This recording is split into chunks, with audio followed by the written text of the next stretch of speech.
Dad, I have a question to ask you both. What's that? Why are you filming us? Because I would like to impart advice onto the rest of the world, if that's okay with you guys. What's that again? Impart advice to the rest of the world. So my question is, how long have you guys been married? 41 years. 41 years? 104.1 Atlanta. Can you turn that off, please? Yeah. Would you say you guys are happily married? Yeah, I guess.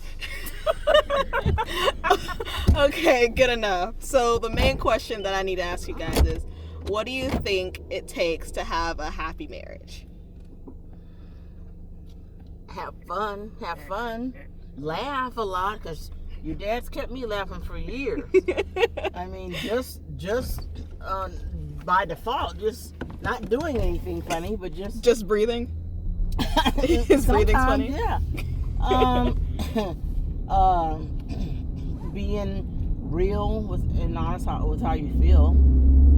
Would you agree with that, Daddy? Yes. Do you have anything to add? No. Okay. Wise words from my father there. Probably stay away from people that don't support you, and I don't mean financially. I mean who don't support your union. You know, because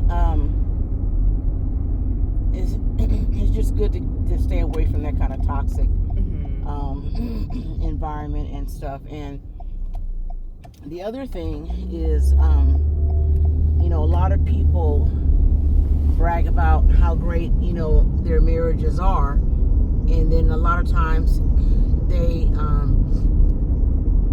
the next thing you know, they're, you know, separating or divorced or whatever, and it's only by God's grace, and that's for real, that we, you know, are still married.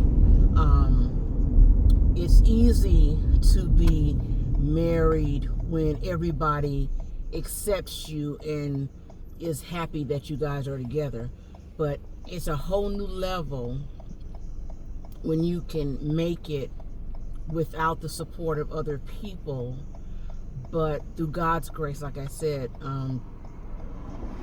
you know, He approves you and supports you. And yeah, I think it's not easy.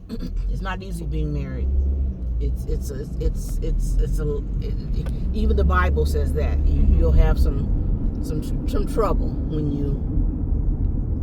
you're married in this life, and it just because it comes with different things, twists or turns. But you know, if you're walking as a 3-chord strand, you, your spouse, and Jesus, then that makes it, you know, a little bit easier.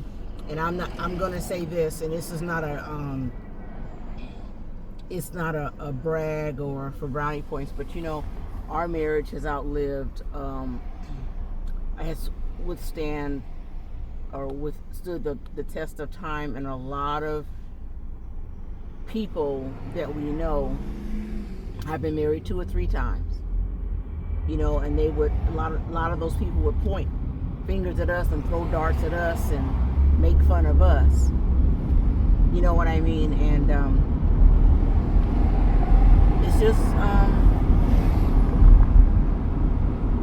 don't know, you just have to, one time my dad said you have to like the person, you know what I mean?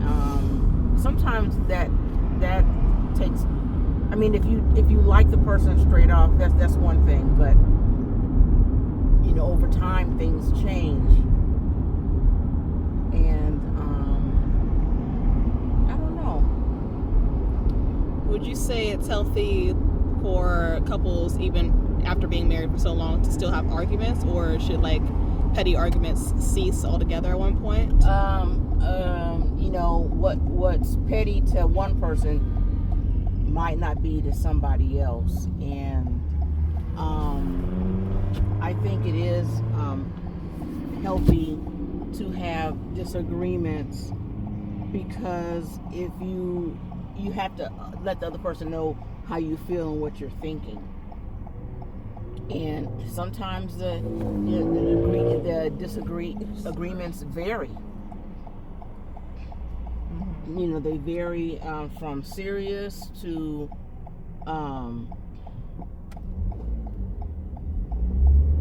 to a minor disagreement. Some people there sometimes there's blowout arguments, but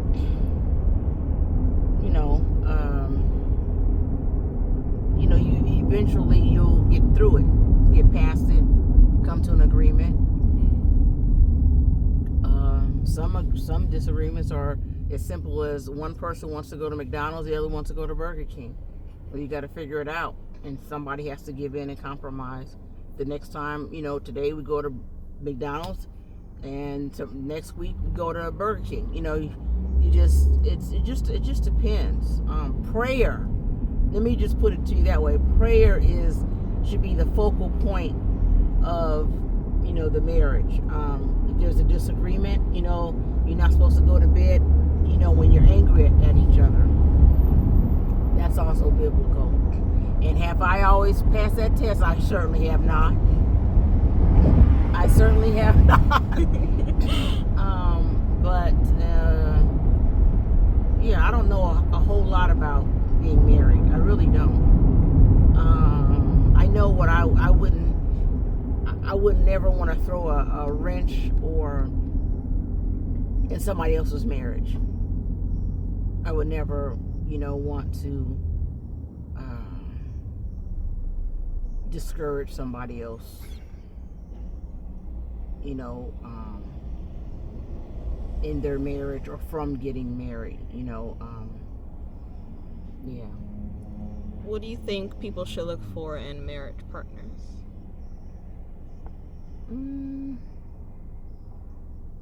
Well, like, what are some key qualities a person needs to have before they get married? Key with me. Like, something that's important in a person. Like, say, for example, they need to be able to, I don't know, like dogs, for an example. That might be like a simple reason that someone has. Trust. Trust? What do you think, Mom? Do you agree with trust? I agree with your dad 100%. And trust, it takes a while to learn how to trust somebody. What are some things that makes it easier to trust somebody? If they keep their word. If they're reliable. If there's a pattern or a habit of being trustworthy. It could be in small things. Can I, borrow $20? I'll give it back to you in 2 days, and you get it back in 2 days. Or if I'll come, pick you up at 5 o'clock, but they're there at 4:45. They're early. They're not late. They show up. Just different things. I think if you want the person to be kind, Beautiful. Would you say Mom's beautiful then, Daddy? Did you hear what she asked? Yeah. Do you think Mom is beautiful? Oh yeah. Oh, yeah. I'm playing chess. See, men, they don't really know how to multitask. So I guess multitasking is not important in a relationship to you. That's okay, take your time. Helpful. Okay. Those are good qualities. What about some red flags, things to look out for? Like if a person has a certain quality that you shouldn't marry them. Liar. All right, so don't marry liars. Somebody that's straight off, lying, cheating. That's where trust comes in. Yeah. Don't have your back. You'll know that right off. You'll kind of know those things as you go along. Because sometimes the things that attract you straight off, a lot of times it's a visual thing. Especially I think for men, they're more look at the outside first, then find out later that the apple's rotten. You know what I'm saying? Where women, it's different. Held the door open. for me, or just affirming type of actions that would make the woman, I guess, feel Holding the door open is like as in the old days. So. Yeah, I think some people still do it. Nowadays, women are more liberal. A guy holding a door open for me is always that's very flattering. Yeah. Or if I'm getting ready to get on a city bus, if we're standing there again, he waits and lets me get on first. That's flattery. That's flattering. So, one more question to wrap this up. Mm-hmm. Wow, I already forgot it. That's crazy. What was my question? About family. How, what should you do when meeting their family for the first time? How should you present yourself? What do you mean? So, if Be you're... yourself. Be yourself? Mm-hmm. And what would you do if the family doesn't like you? Don't worry about it, because it ain't your business. I ain't in this world for them to like me. I'm in this world for Jesus to like me. Amen. Mm-hmm. I agree. I just, be yourself. And I think, when you're young, you don't know a lot of things. We were very young when we got married. I wasn't born for you to like me. We were younger than you, and so it was an exploration of getting to know who we really were as individuals, but then as a couple. And so when I took, I wanted my parents to meet your dad. What time the mall closes? And so that it happened, and my dad, he said, "You guys look good together." He said, he kept saying, "I like him. I like Bradley," and blah blah blah blah. My mother liked your dad, and so that's what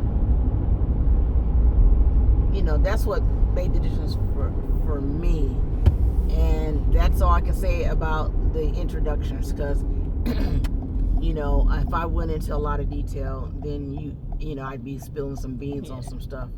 But I know I said that was the last question, but you brought up another one that I wanted to go over. Mm-hmm. But you said you guys got married young. Would you say that you were too young to marry, or is there a too young to be married? Do you think that people should wait to a certain age or a time in their life to be married first? They should wait till they know the person. Really well. Yeah. So however long it takes to know the person. Mm-hmm. Yeah, I think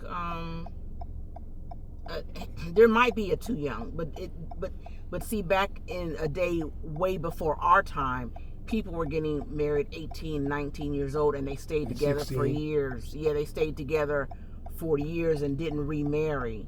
Now it's, you put the towel on, you folded the towel wrong, I want a divorce. That kind of stuff. You know what I'm saying?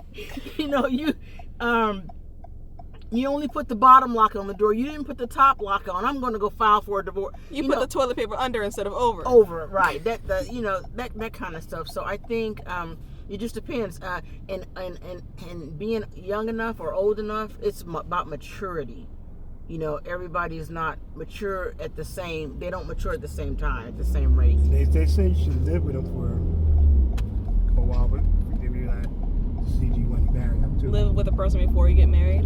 Yeah, you think that's a wise decision too, Mom? It depends on the situation, you think? I think that's an individual decision. I think everybody should make that decision. I can't say if it's a pat answer. Yeah. I think it's an individual or a couple thing. You can get to know a person, without necessarily having to what people call shacking up. You know what I mean? You don't. You don't have to. I think you can. If you have your own place, you can kind of see how people move. You know what I mean? Yeah. In their own individual space. So. Yeah, that's just a individual decision, and whatever somebody decides for themselves, and what they how they want to live. That's that's up to them. Well, thank you guys for answering my questions. I appreciate your advice. You're welcome.